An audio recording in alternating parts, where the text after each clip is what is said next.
All right, you're just in time for that conversation between deputy governors and their governors, and now we address the elephant in the room. What really is the problem between governors and their deputies? That's a conversation we're having right now. Trevor Mbija at Citizen TV Kenya, use the hashtag Daybreak. And Dr. Dual, I'll start with you on this. You've been in the news lately, being at loggerheads with your governor. Right. What is the point of departure? What is the main bone of contention here?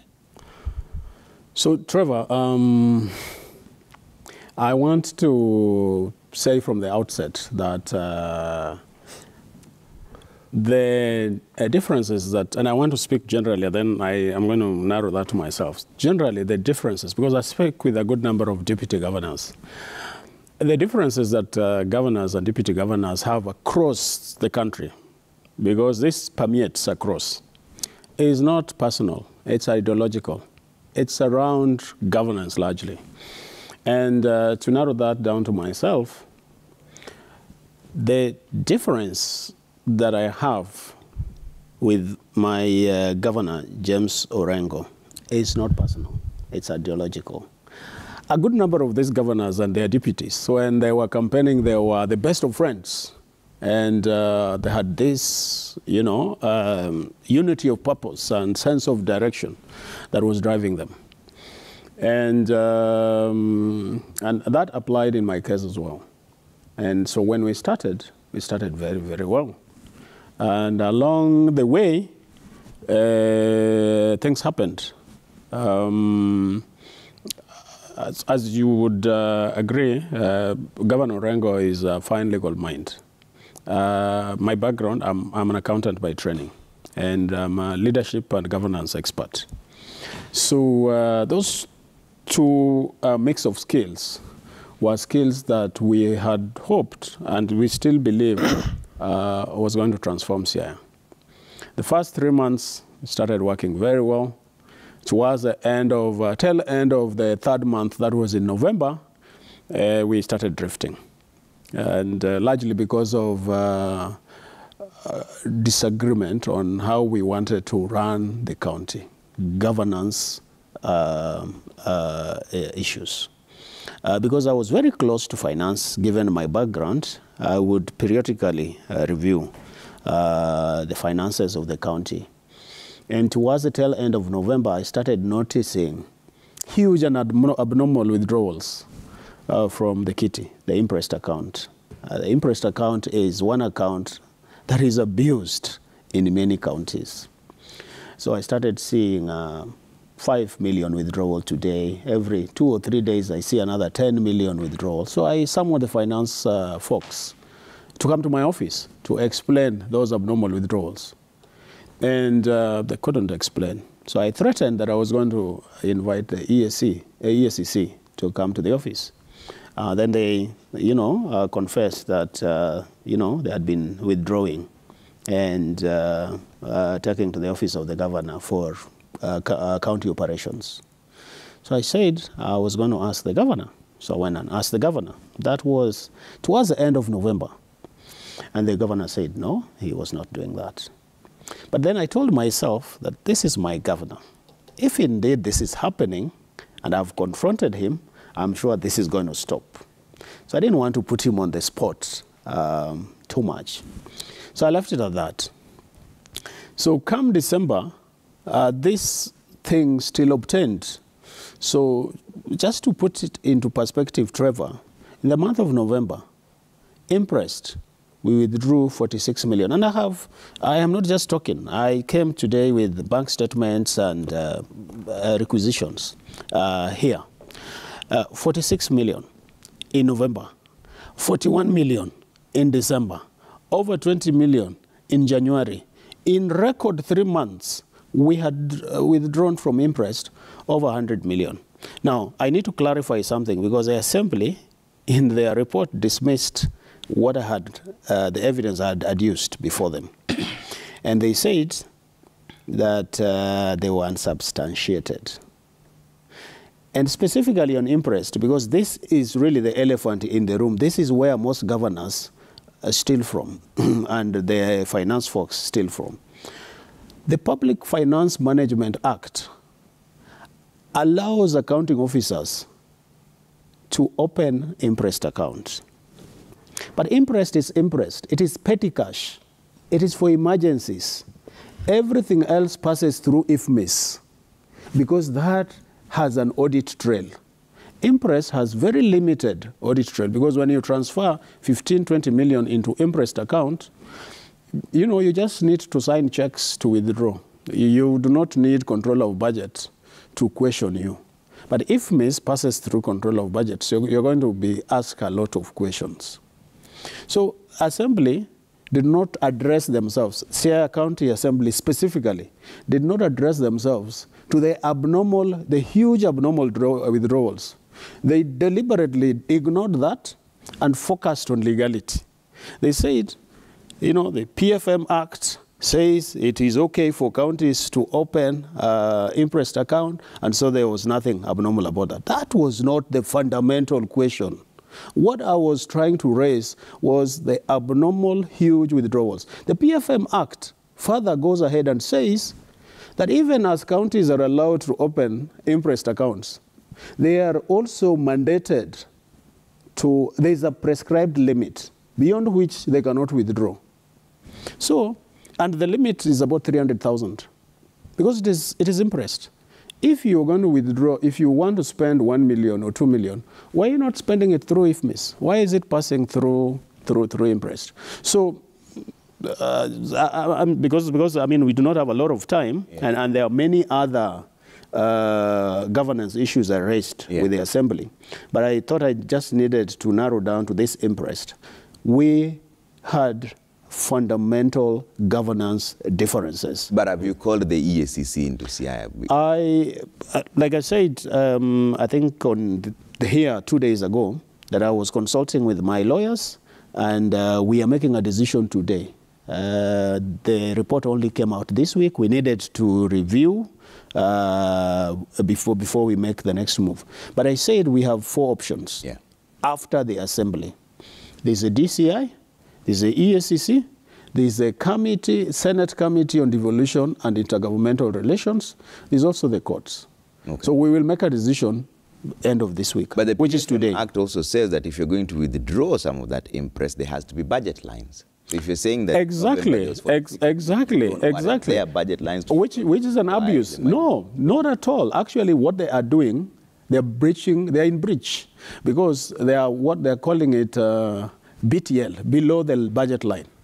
So they are circumventing, because they do not have vote heads for those particular activities. So they take it below the budget, below the budget line. So if you haven't taken any legal action, it means at this particular point, all you're saying are allegations. No. They are not allegations, my friend. Official... They are not allegations. I have presented robust, cogent evidence. Which the County Assembly dismissed. Which, and I don't agree. Why are you assuming that their report is gospel truth? Because then if you had concrete evidence, you would have gone to court by now. Or even... I am very procedural, Trevor. I am procedural. Okay. And remember, I am part of that executive. And by the time a member of the executive is coming out, it means things are very bad. Okay. I wanted to exhaust internal mechanisms before I go to external parties. Okay. Now that this week I have exhausted because I discussed this with Governor Orengo for a good 3 months. In fact, the one thing that broke the camel's back was in February, when folks that had been interdicted were asked to step aside because of the theft in the previous administration. There was a 600 and 400 million theft that EACC was investigating. And people had been asked, those particular suspects, 4 of them had been asked to step aside. In February, Governor Orengo, without consultation, brought them back to finance. Okay. And so when I saw that, I decided to go public. That was now the final nail on the coffin. Are you scared that there's an attempt to impeach you now? I am not scared. On the contrary, I'm asking them to bring it on. My conscience is very clear, by the way. If speaking for the public and the truth is the one thing that is going to make me be impeached, so be it. But I believe that, you know, the impeaching a governor or deputy is a long, protracted process. It doesn't end at the county assembly. Yeah. It goes all the way to the Senate. And even that is just a political process. There's still the legal process. Assuming that you do not find your day in the Senate, you could still choose to go to High Court, to Court of Appeal, to Supreme Court. So this thing is not a 100-meter dash. It's a marathon. There's also an allegation that you are doing this because the Kenya Kwanza has influenced you. In fact, you see, that is very unfortunate. Yeah. I am an ODM life member. My party leader is Raila Amolo Odinga. See, impunity fights back. People that worried about some of these bad manners that we are pointing out are very quick to, first paint us with the corruption brush, and secondly, want to besmirch our party positions. All right. I am a steadfast member of the Orange Democratic Party. I belong to ODM.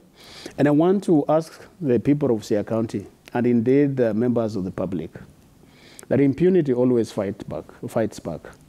I want them to ignore and block their ears on some of these allegations that I am being used by UDA, that I have crossed over. We know the people from Siaya County and Luo Nyanza that have crossed over to UDA, and they crossed over openly. Right. So I do not want to be gagged, because ideally what they are doing is they are attempting to gag me. All right. But as long as I'm on the side of the people, and I'm on the side of the truth, I am happy and prepared to face the consequences. So you're taking this fight to the end?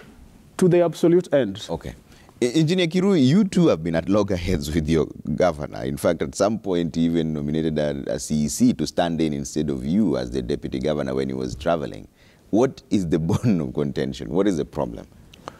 Trevor, I think my issue is a bit different, because from day one, when we assumed office, I can say that I felt a victim of conmanship, whereby I was actually an aspiring governor.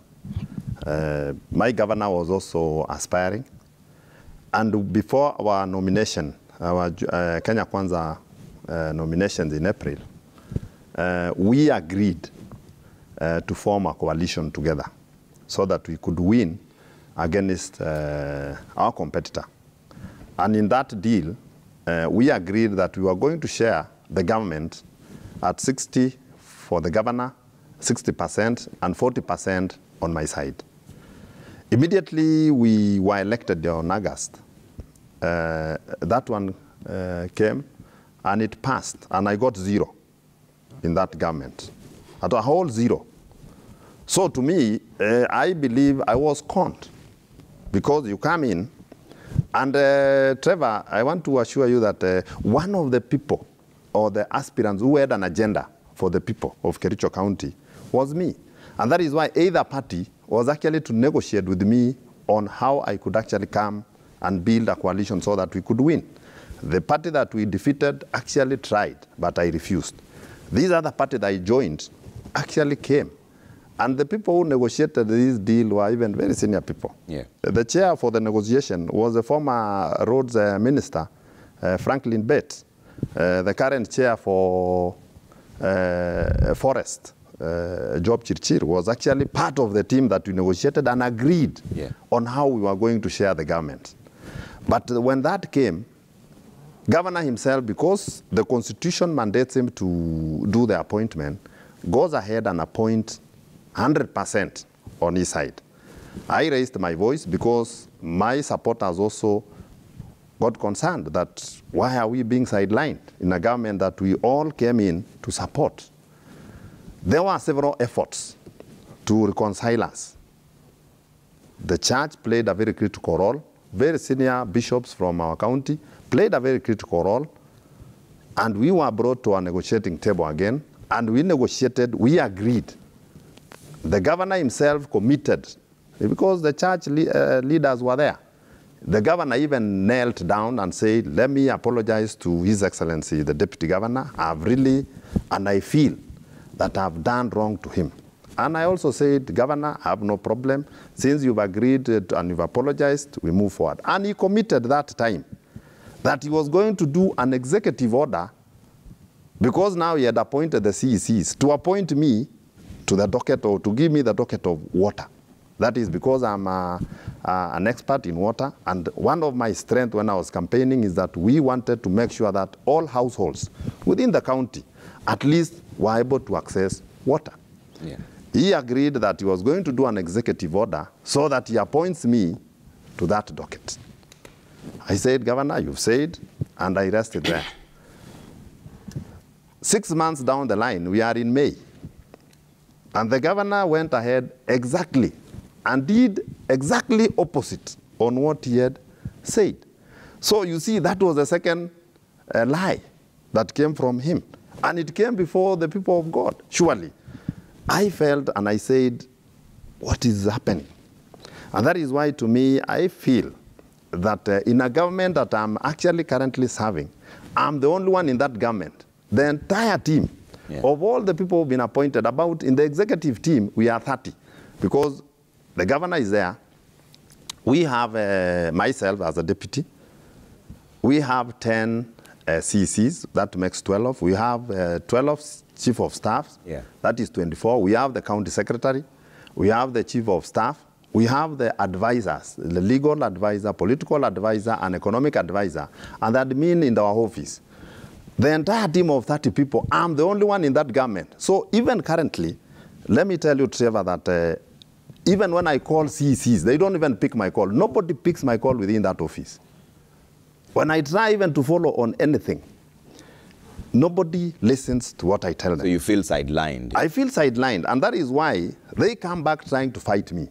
They have tried what they've tried in Siaya, tried to probably impeach me, but because I have the numbers and the people believe in what I said during my campaign, people have stood with me, and the ground currently in Kericho County is that where is the deputy? Okay. Why is he being sidelined?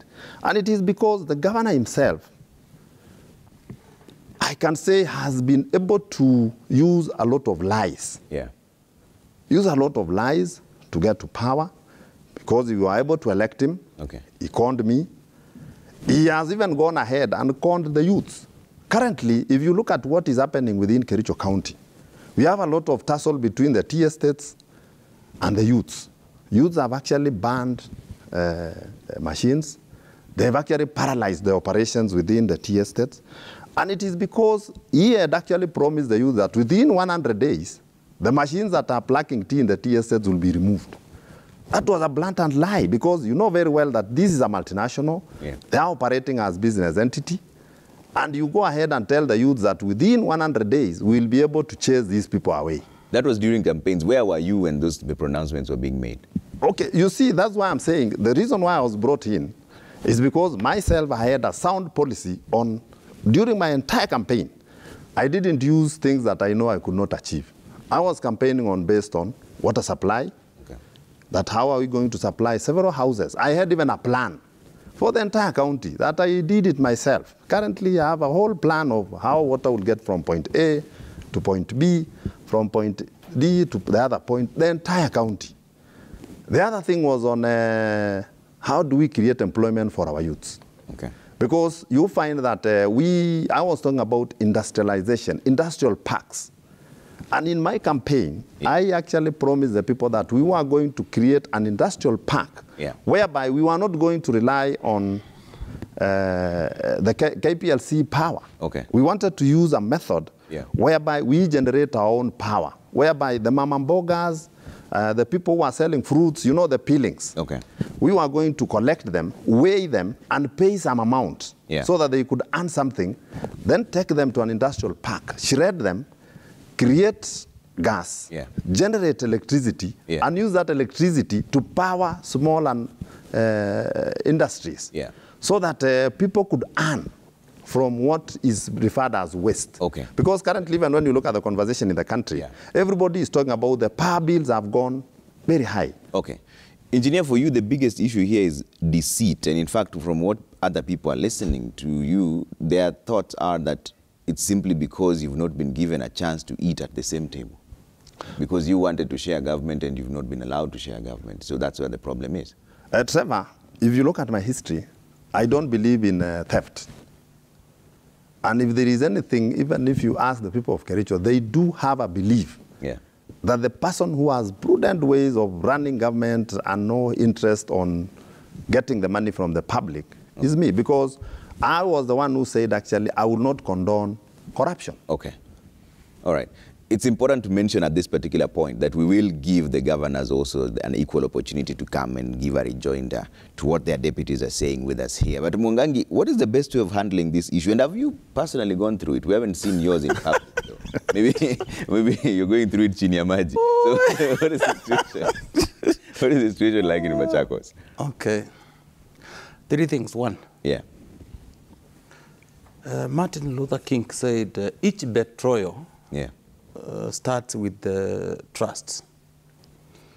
And late Nelson Mandela also told us, where you stand depends on where you sat. You need to understand where you are going to any leadership role.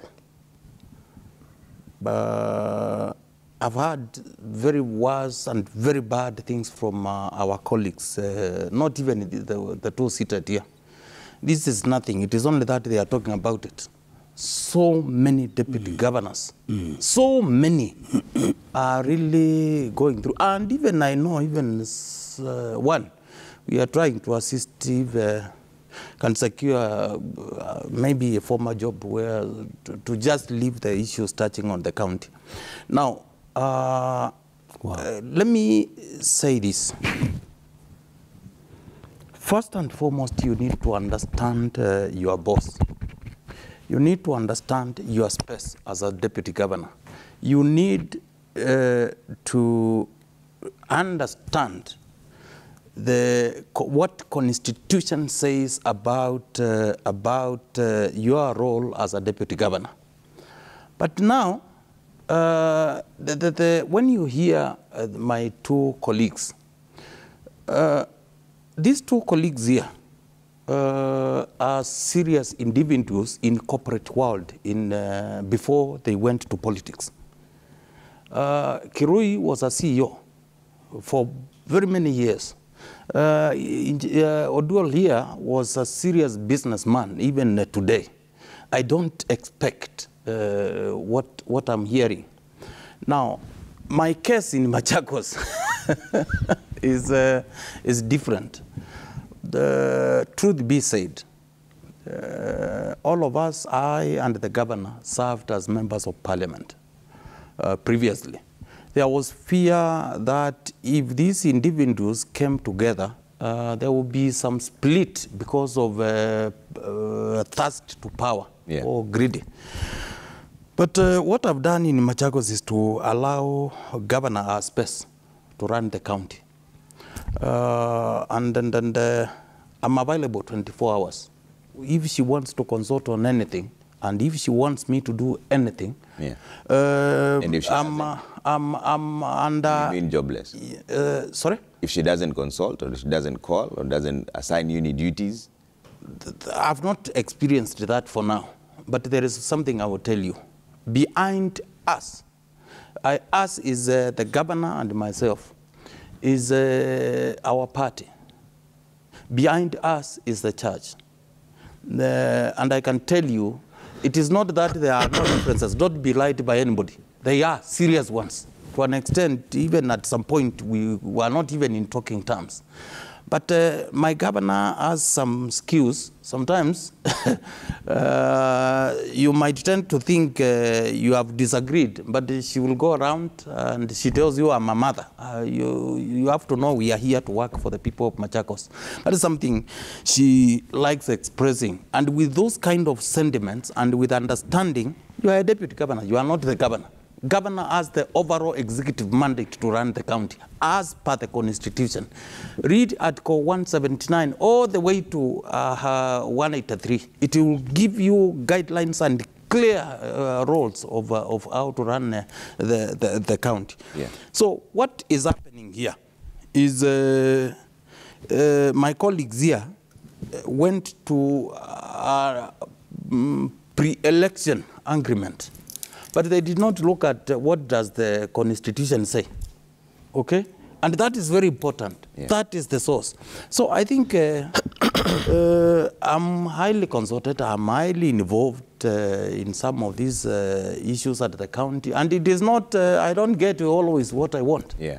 Like, I'll give you an example. When it came to the appointment of the senior officers in the county,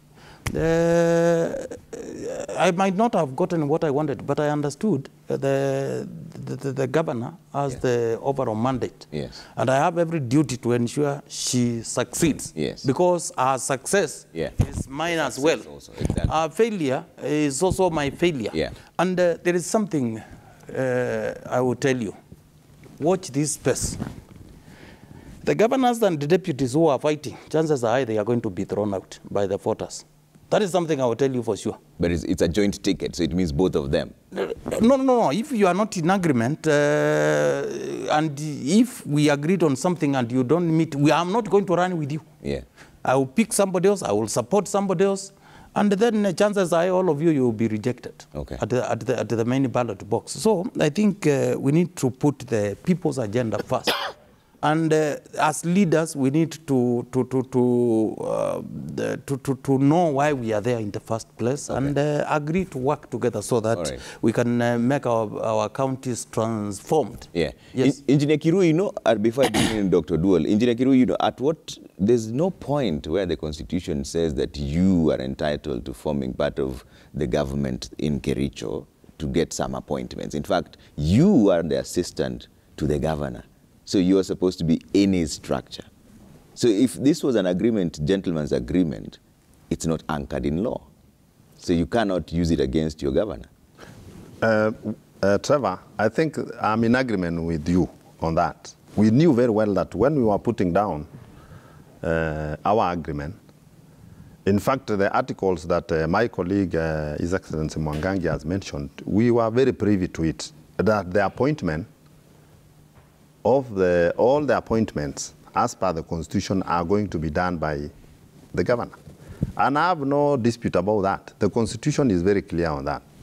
We had our own pre-election arrangement, whereby out of the 40%, we didn't even mention which slots were going to who and which one were going to who. It is only that if you are going to appoint 10, 4 will come from my side. And I will give you not only 4 names, I can even give you 15 names. So that from the 15, you appoint the 4, so that you don't know who among these ones are my preferences. That is what I didn't actually push my governor to the corner.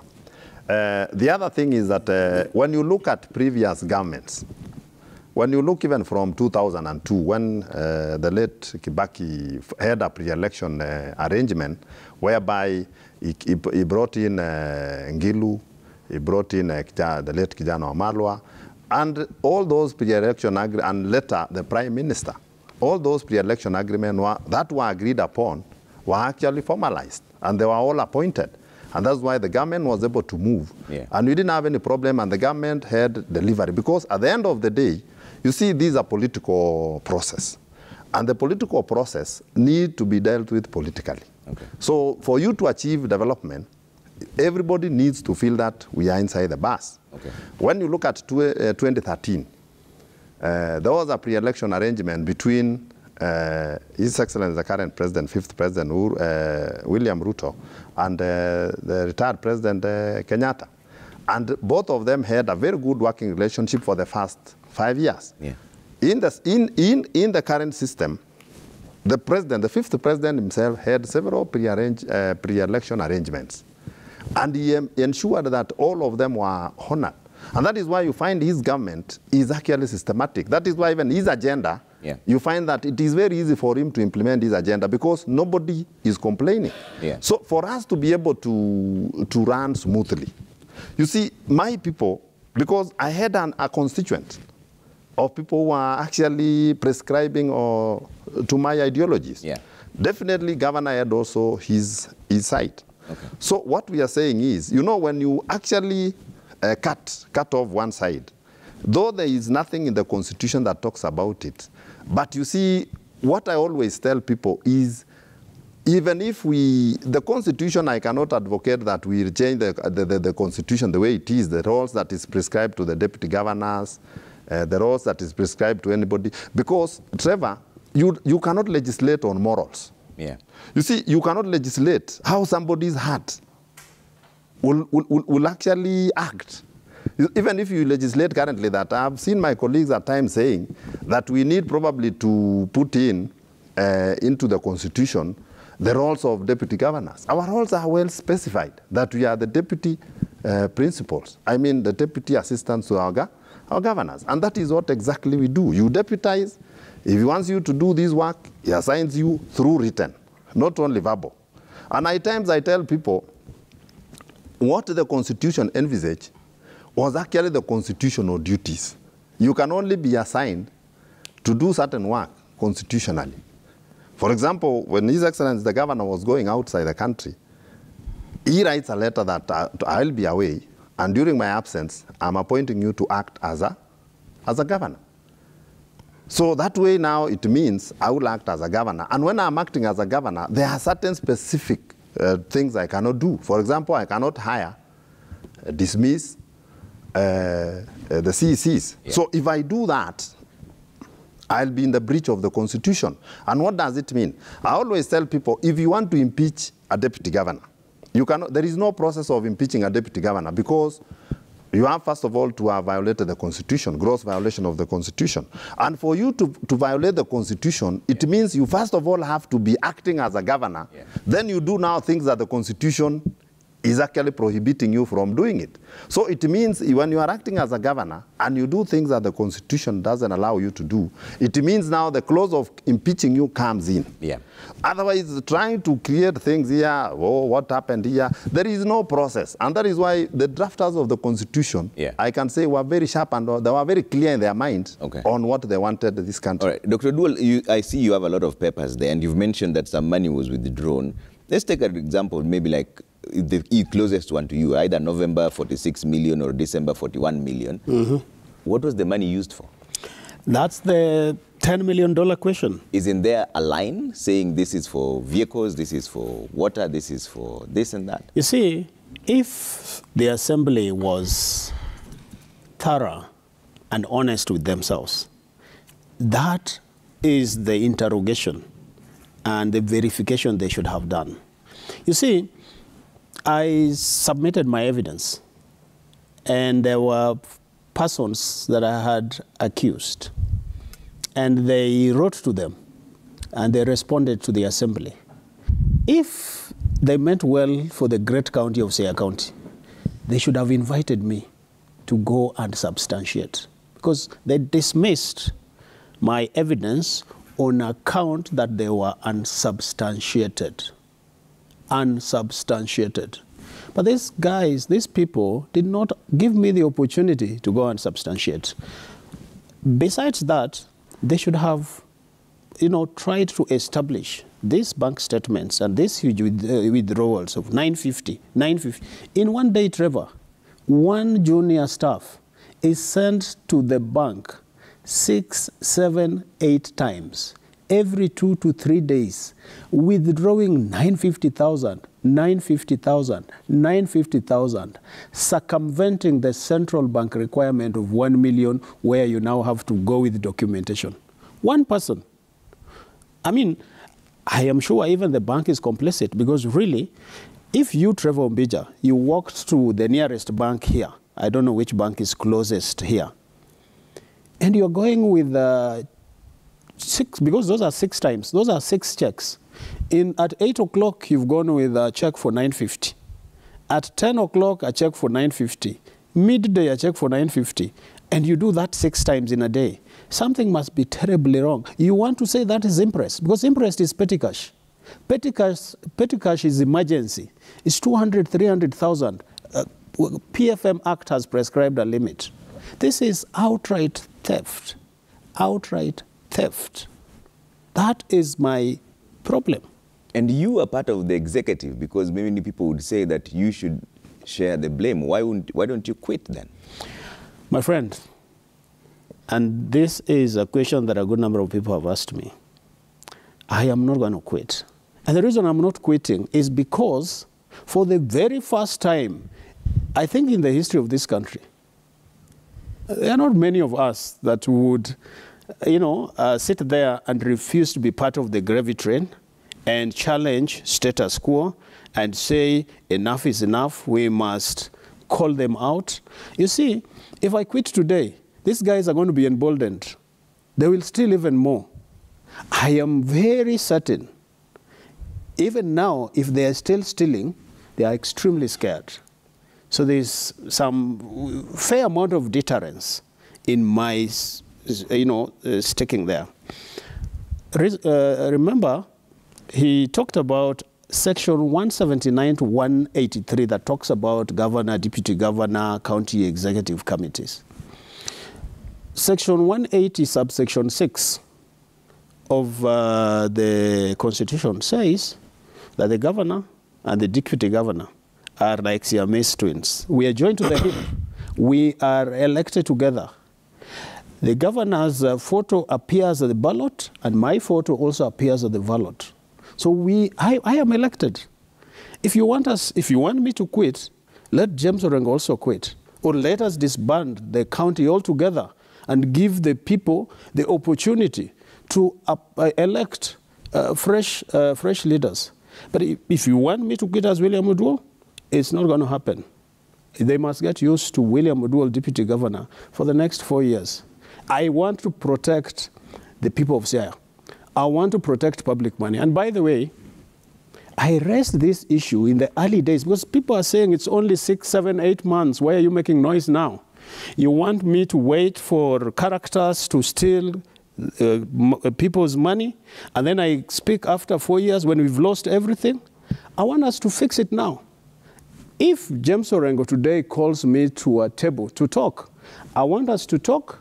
I will show him those areas where we have weaknesses so that we can fix and focus on service delivery.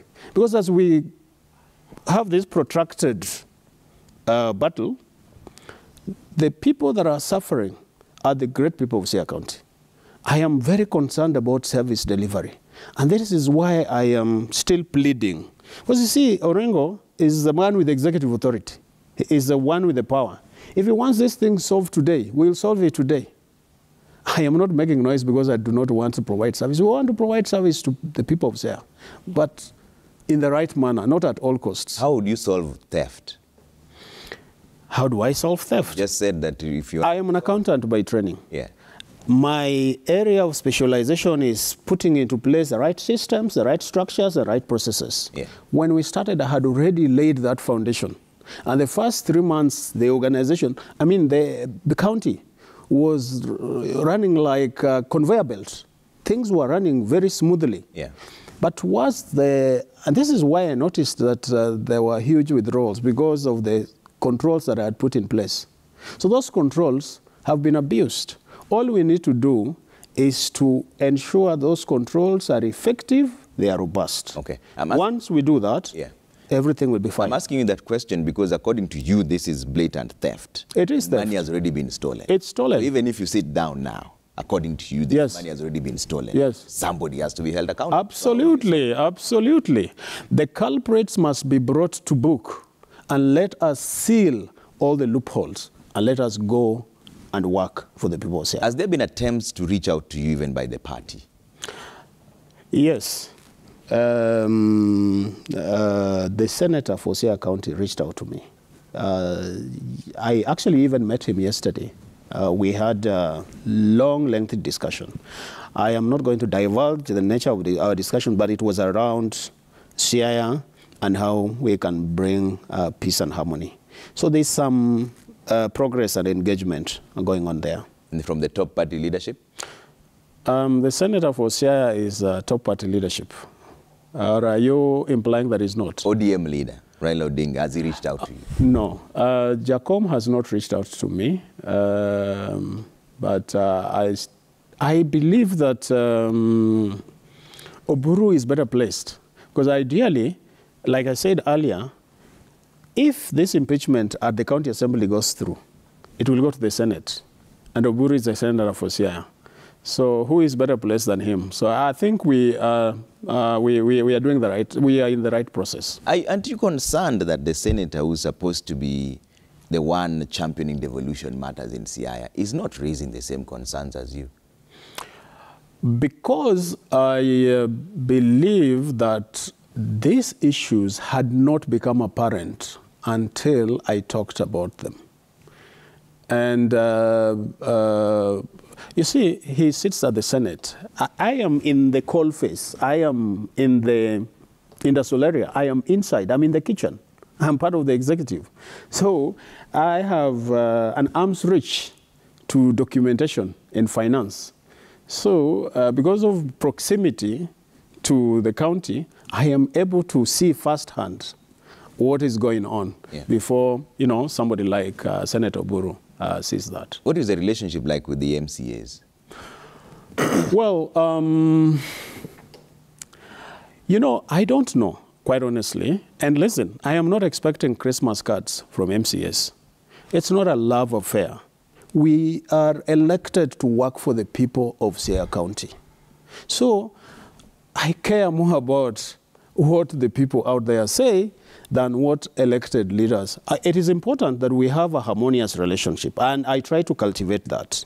But I'm not going to fall over myself to please an elected leader at the expense of the people who elected me. Yeah. So as the top executive of Siaya, where do we go from here, in your perspective?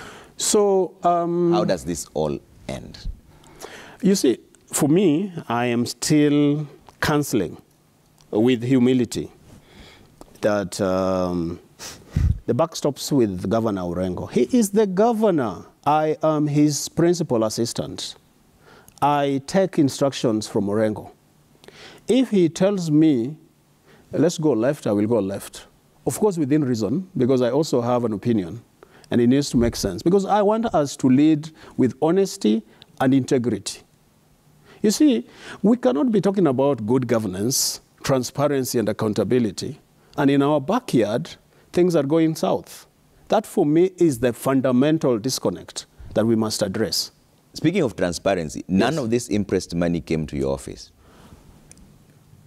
Some came to, and actually, let me address that. It's a good question you ask. In fact, the assembly, in their own wisdom, zeroed in on two imprests that came to my office. One, for a trip, for LREB trip, I think it was 200 and something thousand, for me and my staff, and then for an ISPAC, Institute of Certified Public Accountants, trip in Mombasa, for I think 400,000. Can I tell you, my friend, if you want to know that this assembly was malicious, those two payments, we have not been paid. The allowances for my staff and myself, we've not been paid. Why? Because I am talking about corruption. And so it is part of punishing me. But the assembly talked about it. Those are legitimate official claims. You know, when I went for this LREB meeting, which you also attended, if Trevor, you were there, and can you please confirm that you were there? Because you were there representing Citizen, Royal Media. You need to nod and let the public know that you were there. Royal Media Services was part of the sponsors. Yes, was part of the sponsors, and you presented to us. James Orengo was also there. The assembly only picked my allowance of 200 and something. That involves me and my staff. And remember, when you go out of town, you're also given an allowance for buying fuel for the vehicle. And I have staff. I have my PA, I have my security, I have my driver. Those people have to sleep somewhere when they go to Kisumu.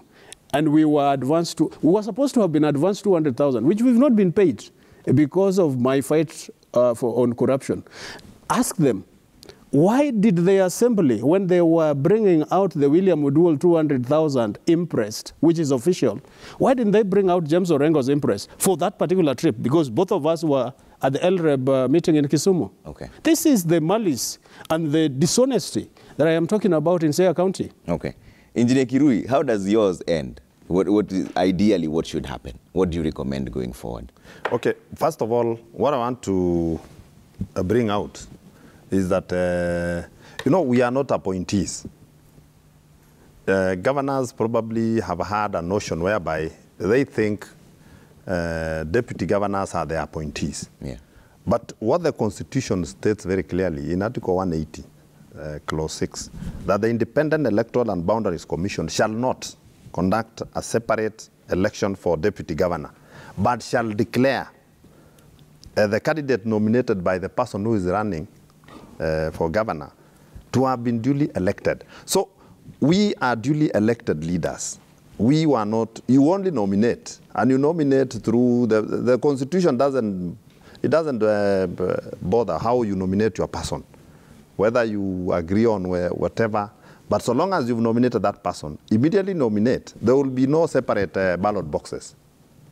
Ideally, what the Constitution was saying, there were supposed to be separate ballot boxes for both the governor and the deputy governor. But because of that, that is why we had two photos for the governor and the deputy governor, meaning you are both elected by the same number of voters.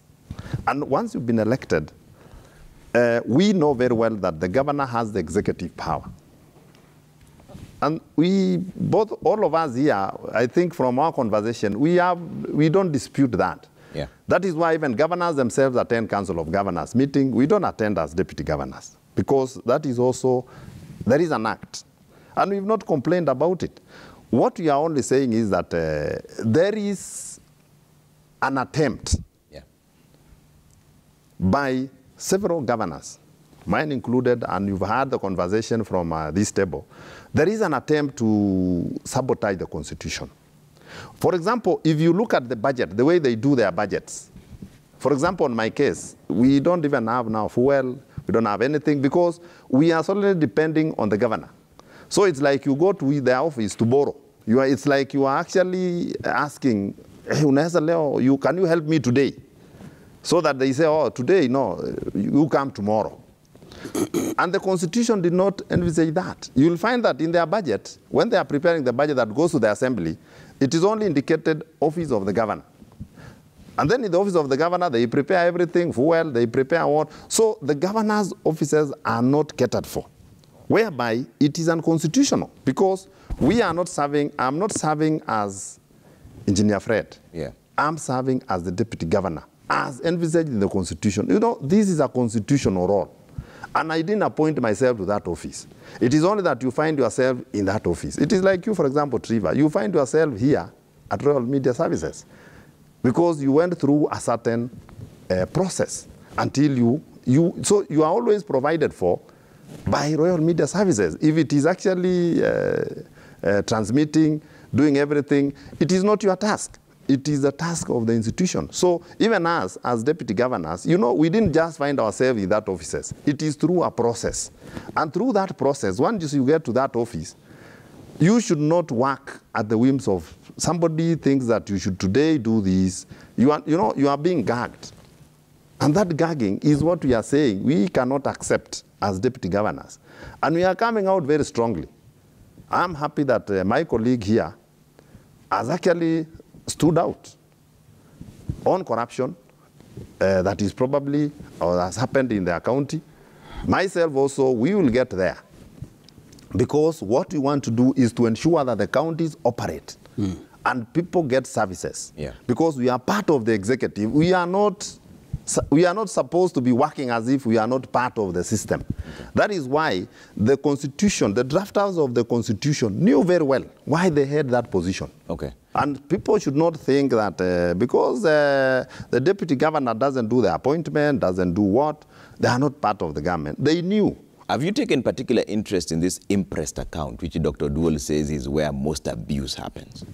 You see, I've given you, my case is different. And it is just a matter of time before we get there. I've told you, even to get information, even to call these guys, at times it's very difficult. Nobody picks your calls. Nobody picks my calls. You cannot access certain data. But from the talk that you hear, you will find that, you see, Trevor, I want to tell you that in our county, so far, 2 CEOs, that is chief officers, have resigned. And when you follow why they resigned, there will be an element of some coercion, being told you need to provide this. Of course, these are things that are still ongoing. Of course, conversation is still ongoing. Why these people left? So, you know, what happened is, and that is what we are calling upon several institutions that are mandated to carry out investigations, to carry out various issues. Why is somebody else being sidelined? You see, probably I'm being sidelined because they knew very well that the moment the deputy governor gets in and gets to get information, then there will be an expose. And that is why, when my colleague was still part of the government and deep-rooted inside, he was able to pick information. And after picking that information, and he's actually somebody who doesn't want corruption. Let me tell you, you know, they always say corruption fights back. And for his case, I can say that corruption fights back. And they know also on my case that Engineer Fred doesn't want to be corrupt. So how do we make sure that we lock him out? So that anything that we want to do that is wrong, we will not be able to. But it is just a matter of time before those things catch us up with them. Okay. Mungangi, how are you dealing with the allegations of corruption on the other side? And have you taken a particular interest on this impressed account? Because this is what's coming out of this conversation, that there is a particular impressed account that can be abused by the principals.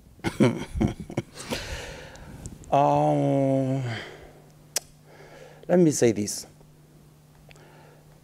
Before I come to your question, allow me, please, I think my colleagues need to invest in maybe understanding their bosses. You know, it is something Mr. Ondual has not told you. At one time, he was a formidable candidate, and actually that win was snatched from him. So when he is dealing with his boss, he needs to know back in his boss's mind, you know, this is a prospective future challenger. So it's still a It is him to deal with that. Nobody else outside. It is him, to go and know how to deal with it when they are 2 of them with James Orengo. Kirui here, you hear the same message that he was running. And he was not for people to have identified him as a serious candidate who can be sat down and be asked to drop his ambitions. It means he was a serious candidate for gubernatorial seat. And that is something he must deal with the boss. And if need be, either the church or somebody else trusted by him and by the governor, the 2 of them. Otherwise, this war will continue until the next election, I can tell you. Because even myself, and I say this without mincing my words, if I sit here and I know there's somebody here who is eyeing the same seat, and I know him, and there is something I can do about it, definitely and naturally, I will do the same. But that said, I think we need, as deputy governors, put ourselves into the shoes of our bosses. Assume today I was the governor of Machakos. How will I want my deputy to be? Will I treat the same deputy the way I'm seeing some deputy governors being mistreated, or how will I, and what will I achieve? So I think the 2 top leadership should copy what is happening at national level. His Excellency President William Ruto has assigned and publicly said, I will do this. The fact that I was mistreated, I will not mistreat my deputy. He will have a lot to do more than he needs. And we are seeing it happening. Even our governors, they need to do the same. Now, coming to your question, you know, the fact that I do not have a problem today doesn't mean I will not have problems tomorrow. But deep in my mind, I go by words of J.F. Kennedy, one-time president of the United States of America, who told Americans soon after the election in 1962, he told them during his inaugural speech, ask not what America can do for you, but you as an individual America, what is that you can do for America? So those words, plus, Governor Wavinya Ndeti is somebody who is focused on service delivery. And I have every duty to ensure that happens. And I have not had any challenge of not accessing information like they are saying. If I want anything, I can go straight to her. I don't need to go to any CEO to any minister. I can go to her, and I've never seen any signs of mistreatment, demeaning, or lack of respect. I have a lot of respect to my governor. And in case she has an issue with me and she calls, I will ask her, where are you? And I will go, I address the matter, and we move on, because the people of Machakos comes first. And that is our agenda, and I have every duty to support that agenda. Okay. Yes. As we close on this conversation, Dr. Dual, when do we expect action? And then I'll also give you a chance for closing remarks. Trevor, allow me to just respond very briefly to what Excellency Wagangi alluded to earlier on deputies understanding their bosses and knowing their space. I want to state here definitively, we are very clear about our roles as deputy governors. I mean, we are not visitors in Jerusalem. We understand what is expected of us as deputy governors. We are deputies. We are not governors. And just like my friend said, you cannot legislate on morality. If there is goodwill on this part of the governor, that duo would work in harmony. Take, for example, the governor for Mombasa, His Excellency Abdul Somad. He has given his deputy 3 ministries to run, because there are 10 ministries in county governments. He has recognized that his deputy has certain competencies in particular departments, and he has given him. Excellency Wanga in Homa Bay has given her deputy ministerial position, agriculture, or Yugi Magwanga. Excellency of Muranga, Irungu Kangata, has given his deputy departments to run, including youth, because he's a young man, he connects with the youth, and he's given him those responsibilities, including given him a budget, small budget, in his office of the deputy governor, including a chief officer. Excellency Waiguru has allowed her deputy, in fact, her deputy, all the ministers in Kirinyaga report to the deputy governor for Kirinyaga. What am I saying? You cannot legislate on morality. If there is goodwill on the part of these governors, all they need to do is to come up with the proper, specific, executable executive order. Okay. Just like William Ruto has done. He's defined roles for his deputy, and he's put a budget in his deputy's office. You see, what most of these governors have done in this country is, we have a budget, yes, but that budget sits in the executive office of the governor. So today, because I am fighting corruption in Siaya, I fuel my official car. They have refused to give me fuel. They withdrew my security and everything. And I really care less about security, and I don't even care about that fuel, because that's my right. So at some point, they will still pay it anyway. It's a temporary discomfort.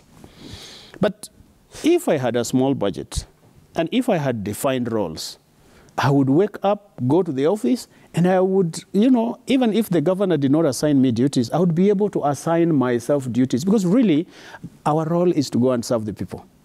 So I would be able to move around and go and serve the people. Okay. So I think that's one area that governors need to address. And lastly, I want to say for the record, like my friend Kiroi, engineer, Excellency, I did not have a pre-election pact with James Orengo.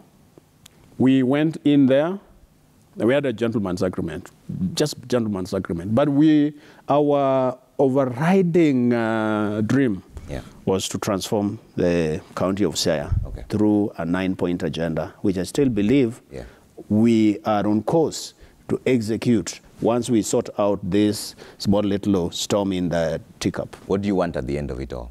Do you want Orengo kicked? For me, I want, what do I want at the end of it all? At the end of it all? Yes. From Orengo or from the people? From the people, from Orengo. So from Orengo, James Bob Agri Orengo, if you're listening to me, my governor from Siaya County, please be the statesman, be the leader, stand out to be counted, reach out to William Oduol, climb down. I am willing for us to sit down for the sake of Siaya County so that we can address these small governance administrative challenges that we have. Okay. And to the people of Siaya County, I want to commit here that I'm going to be steadfast in the fight against corruption, and that I shall not allow anybody to plunder, to pilfer, to expropriate, and to steal your money. I will ensure that the manifesto, the 9-point agenda that we committed to, is going to be delivered. I will ensure that issues of health, water, bursaries for schools, youth and women empowerment, and the rest of the commitments that we made, I will ensure that we impact lives, and I will ensure through James Orengo that we transform Siaya County in a very accelerated basis. All right. Thank you. Engineer Kirui, closing remarks. Thank you very much. I want to, first of all, say that, you know, one issue that people don't understand about engineers, and I want to bring it very clearly, is that at times they tend to think that engineers are rude. Engineers are very firm. You see, Trevor, if you are to draw a 90-degree line, it has to be 90 degrees. You cannot bend it a bit so that you will be saying it turns like it's 90. So that is why when you are building a house, it has to be straight. And that is what tells us how we were trained. We were trained as engineers to be firm. If you are in charge of a road, if you are in charge of anything, you have to ensure that that thing is delivered complete without cutting shortcuts and other things. So, you know, at times they say these engineers are very rude, they are what? We are firm. And my position is very categorical. We had a pre-election pact with the governor. That pre-election pact, of course, was passed. We made another arrangement, which again, he was not able to honor. So to me, what I've decided is that it's up to the governor to decide which path he wants us to go. If he wants us to go the path whereby we separate and everybody, I will be able to be there up to the end of our term. But what I can advise him is that we had an agenda. The people of Kericho County need water. The people of Kericho County need drugs to be in our hospitals. We need to manage our roads. We need to manage so many things that we campaigned about. Our youths currently have no employment. That is why we are having agitation across the county. We need to have these people getting something to work on. And the only way that we can deal with that is by ensuring that we work towards what we had promised our people. And for us to be able to work towards that, he needs, the way my colleague has said, to climb down. You see, as governors, unless they climb down to be on our level, that is the only way that we can move forward together. Because they expect us to, you know, already we are down. So we, which further down do we go? All right. Mwangangi, closing remarks, very briefly. I'm running out of time here. Thank you. I say two things. One is Mother Teresa once said, I will not do what you are able or what you are doing. And she also added, you will not also do what I'm able to do. But together, we can do great things. Together, we can do great things. So I urge our bosses, the governors, your boss you are up there, please engage your deputy. Okay. Because when, before you picked that, or you settled, or some people negotiated, there is all certain competences. Okay. It is good you engage and you move forward. Right. Finally, let's put our people first. These struggles across many counties are not good. Okay. Are not good even for devolution at all, at all. So please, let's move. And I'm speaking from experience. Yeah. We have had such wrangles in most of the Ukambani counties. Kitui, they fought until all of them were voted out. In Machakos, the founding governor was fought by the senator using the deputy. They separated, and things, we know what happened. So in this case, my humble submission is, please let leaders sit, let them talk, and where they are irreconcilable, the differences are too huge, please let the parties that sponsored them come in, or even some other respected mediators can be called upon, because services have to be delivered to our people. Thank you. Thank you very much. His Excellency Dr. William Oduol, DG CIA, His Excellency Engineer Frederick Kirui, DG Kericho, and His Excellency Francis Mongangi, DG Machakos. Thank you all so much for speaking to us this morning, and interesting revelations there. We'll see how it turns out from here. Also, we're taking a quick break here. Should we take the feedback now? We have time for that? Okay, let's run some feedback really quick and see what you're saying, and then we'll take a quick break here. When we come back, we're speaking to Zuhura Odhiambo. She's the chairperson, Marketing Society of Kenya. She has some thoughts on the finance bill, and she'll be tabling her memorandum. We'll find out from her what she is thinking. Masika Josephine says the government should be pragmatic on the issue of the taxes enshrined in the Finance Bill 2023, especially the concealed ones, housing levy. The adverse impacts of the bill are far-reaching, as investors, both domestic and foreign, will be scared of. Okay. Honorable Lilian CEO says the finance bill might sound burdening, but in the long run, we'll be doing the opposite. We cannot build if we keep borrowing. There's no way we can borrow ourselves out of debt. It's a small sacrifice that's worthy for a better future. Ole Shonko says we need more of deputy governors like Oduol. It is sad that MCAs work together with governors to milk county funds through handouts to silence them on their oversight duties. Kudos, Oduol. There are few like you. Okay. Ondeng Moses says the focus should be on bettering the economy and solving the food insecurity menace. We can't serve all these masters at the same time. Why keep on digging into an almost empty pocket? That's on the finance bill issue. Right. Samuel Wood says life is about chain of dependency. It's just a cycle of dependency. The fact that they think taxing rich people don't affect the mama mboga is a lie. We need investors. We need the rich people for the economy to grow. This is a conversation we're talking about in just a bit with Zuhura Odhiambo, the chairperson of Marketing Society of Kenya, right after the break. All right, see you shortly. Thank you, guys.